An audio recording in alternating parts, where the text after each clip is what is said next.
Ili usipitwe na matukio mbalimbali na uwe wa kwanza kutazama video zetu, tafadhali bonyeza neno subscribe hapo chini ya video hii, kisha bonyeza alama ya kengele itakayotokea. Asante.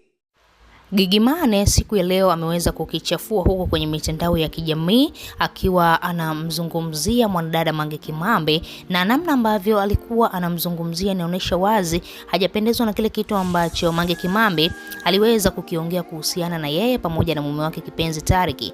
Baada tu ya ndoa ya Gigy Money pamoja na Tariki, maneno yamezuka mengi sana mitandaoni, wengi wao wakiwa wanadai huyu kijana atajutia kumuoa Gigy Money kwa sababu Gigy ameshakaririwa ni ule mwanamke ambaye hajatulia, ni mwanamke ambaye anapenda kwenda klabu. Gigy Money interview zake nyingi, mara nyingi anazungumza waziwazi kwamba yeye ni mwanamke ambaye ikifika weekend hawezi kukaa nyumbani, mara nyingi sana anapenda kwenda klabu. Sasa hivi Gigy ameshaolewa, itakuwaje kuwaje? Mume wake atamruhusu kweli kwenda klabu na huku tayari ameshamuoa? Hatujajua itakuwaje, lakini Gigy Money kitu ambacho kimemkwaza zaidi ni namna ambavyo Mange Kimambi ameweza kuingilia mahusiano yake.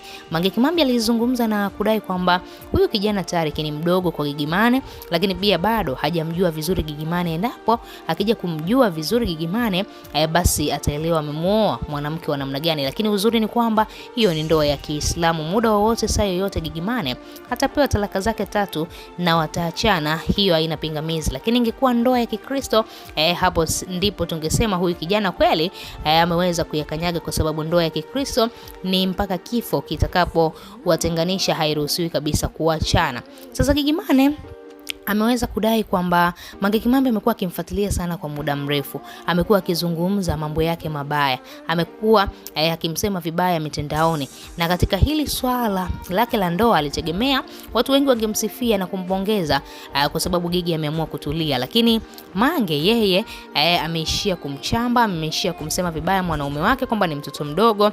Baadaye tu akija kukua kiakili ataelewa amefanya maamuzi magumu kiasi gani. Lakini pia ukiangalia huyu Tariki bana ni mtoto wa chuo, amemaliza chuo juzi kati tu hapo, na sasa hivi ameshaoa tayari, amemuoa Gigy Money. Lakini tunaweza kusema upendo hauna umri. Unaweza ukawa na mwanaume ana umri mkubwa, lakini huyo mwanaume asiwe anajielewa, na unaweza ukawa na mwanaume ana umri mdogo akawa anajielewa na akaweza kabisa kumanage familia vizuri kabisa. Sasa Gigy ameweza kufichua ugonjwa ambao mara nyingi sana mashabiki wa Mange Kimambi hawajawahi kujua, na kudai kwamba Mange amemchokoza acha na yeye aweze kuanika siri zake. Gigy amedai kwamba Mange Kimambi anaumwa ugonjwa mkubwa na huo ugonjwa unampelekesha sana, na Gigy Money hajataka sana kuutaja huo ugonjwa. Yeye amedai kwamba Mange Kimambi anatakiwa kwenda kunywa dawa zake, kwa sababu dawa zake zinampelekesha kila siku anatakiwa kuzinywa hizo dawa. Sasa unaweza kujiuliza ni dawa zipi hizo ambazo zinanywewa kila siku?